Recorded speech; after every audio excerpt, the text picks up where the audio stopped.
Hola, bienvenidos a este podcast donde trataremos de poner nuestros ojos en Cristo. Continuamos con nuestro estudio sobre la salvación y hoy comenzaremos por el principio de este hermoso plan que Dios ideó para salvar al hombre y así revelarse para manifestar su gloria. Este primer paso del plan es la predestinación. Efesios 1, 3 al 6 dice: Bendito sea el Dios y Padre de nuestro Señor Jesucristo, que nos bendijo con toda bendición espiritual en los lugares celestiales en Cristo, según nos escogió en Él antes de la fundación del mundo, para que fuésemos santos y sin mancha delante de Él, en amor habiéndonos predestinado para ser adoptados hijos suyos por medio de Jesucristo, según el puro afecto de su voluntad, para alabanza de la gloria de su gracia, con la cual nos hizo aceptos en el amado. Comenzamos a estudiar palabra por palabra el plan de salvación, y para estudiar un plan primero hay que estudiar cómo se desarrolló, esto es la predestinación. Antes que Dios crease todo, antes de Génesis 1:1, Dios ya había pensado todo el plan para salvar al hombre. Esto implica varias cosas, pero por sobre todo habla de la soberanía de Dios. No había un plan B, este siempre fue el único plan. ¿Qué significa esto? Que Dios fue soberano sobre la caída del hombre, ya que sin ella no hubiese hecho falta todo el plan, sobre todo el Antiguo Testamento, sobre la vida, muerte y resurrección de Cristo, sobre la iglesia y sobre quienes la componen. Esto último es quizás lo más controversial de la predestinación y es lo que estaremos hablando hoy. La predestinación es bíblica, eso no lo podemos negar. Ya lo vimos en el capítulo anterior con Romanos 8, 29 y 30. En términos de salvación, ¿a qué nos referimos con predestinación? Bueno, el pasaje que leímos antes es quizás uno de los más claros al respecto. En el versículo 5, la palabra que se utiliza en el griego original es proorizo, que significa determinar de antemano, hablando de determinar un rumbo o un límite. Ahora, ¿qué determinó Dios de antemano? El mismo versículo nos lo dice, el ser hijos suyos por medio de la obra de Cristo. Gracias a esto es que podemos ver la relación con el versículo 4 hablando de la elección. Para predestinar que nosotros íbamos a ser hijos suyos, Él nos tuvo que elegir y esto lo hizo en el desarrollo de ese plan, como dijimos antes de Génesis 1:1. No hay dudas de la elección que Dios hizo antes de la fundación del mundo. La Biblia es clara con que eso sucedió. El tema controversial es más bien cómo hizo esa elección.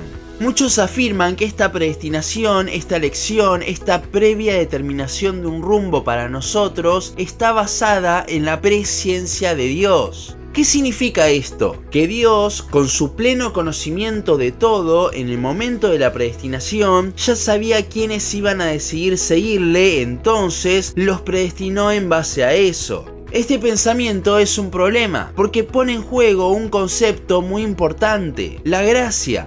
Si la salvación es por gracia, pero Dios nos escogió porque sabía que le íbamos a elegir, entonces ya no es más por gracia, sino que la salvación ahora sería porque le elegimos. No sería que Él nos salvó como un regalo inmerecido, sino que fue como un regalo por elegirle. Ya no es 100% gracia.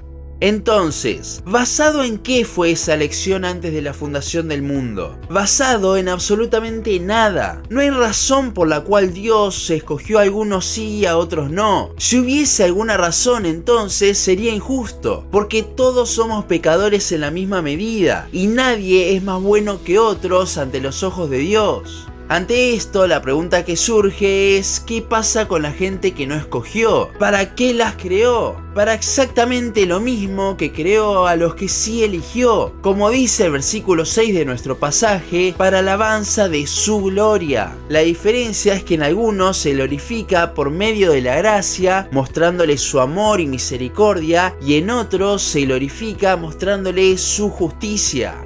Ahora, todo muy lindo esto en la teoría, pero me imagino que lo quieren ver en la Biblia. Hay un pasaje que es exactamente lo mismo que les acabo de decir, pero en otras palabras. Leamos Romanos 9, 14 al 24. ¿Qué pues diremos? ¿Que hay injusticia en Dios? En ninguna manera, pues a Moisés dice: tendré misericordia del que yo tenga misericordia, y me compadeceré del que yo me compadezca. Así que no depende del que quiere ni del que corre, sino de Dios que tiene misericordia. Porque la Escritura dice a Faraón: para esto mismo te he levantado, para mostrar en ti mi poder, y para que mi nombre sea anunciado por toda la tierra. De manera que de quien quiere tiene misericordia, y al que quiere endurecer, endurece. Pero me dirás: ¿por qué pues sin culpa? Porque ¿quién ha resistido a su voluntad? Más antes, oh hombre, ¿quién eres tú para que alterques con Dios? ¿Dirá el vaso de barro al que lo formó: ¿por qué me has hecho así? ¿O no tiene potestad el alfarero sobre el barro para hacer de la misma masa un vaso para honra y otro para deshonra? ¿Y qué si Dios, queriendo mostrar su ira y hacer notorio su poder, soportó con mucha paciencia los vasos de ira preparados para destrucción, y para hacer notorias las riquezas de su gloria, las mostró para con los vasos de misericordia que él preparó de antemano para gloria, a los cuales también ha llamado, esto es, a nosotros, no solo de los judíos, sino también de los gentiles?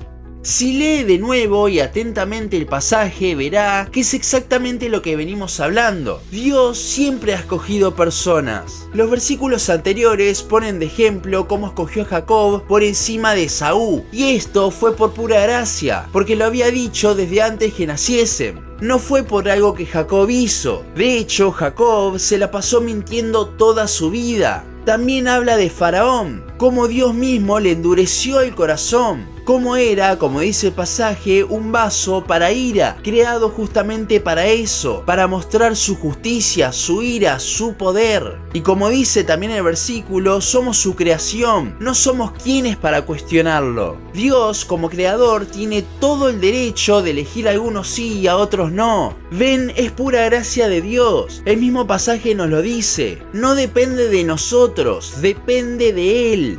Y ahora, por todos estos ejemplos que pone Pablo y porque menciona mucho a Israel, muchos afirman que este pasaje no es base bíblica para hablar de la predestinación de los escogidos para salvación, sino que, según ellos, habla de naciones, de la elección de Israel. Y a estas personas yo les pregunto, ¿leyeron los versículos 23 y 24? Explícitamente Pablo está afirmando que no está hablando únicamente de la elección del pueblo judío, sino de los salvos, porque agrega a los gentiles en una elección. ¿Y dónde es el único lugar donde Dios elige gentiles? En la salvación.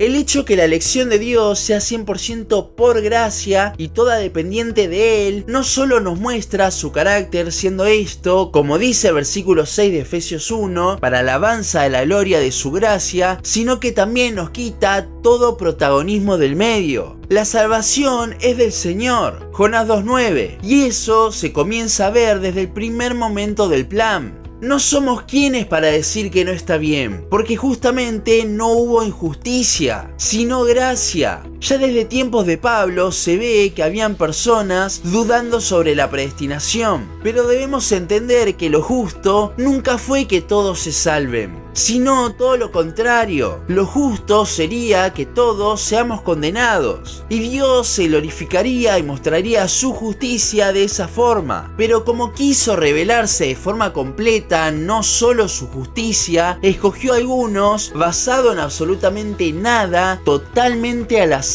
para mostrar a su vez el resto de sus atributos. A nosotros lo único que nos queda es darle gloria por tan grande salvación que nos da y vivir agradecidos por eso. La predestinación es el primer paso de este plan para que podamos alabar la gloria de su gracia. Es a partir de la misma que el resto del plan se irá desarrollando, por lo cual continuemos en este estudio de nuestra salvación.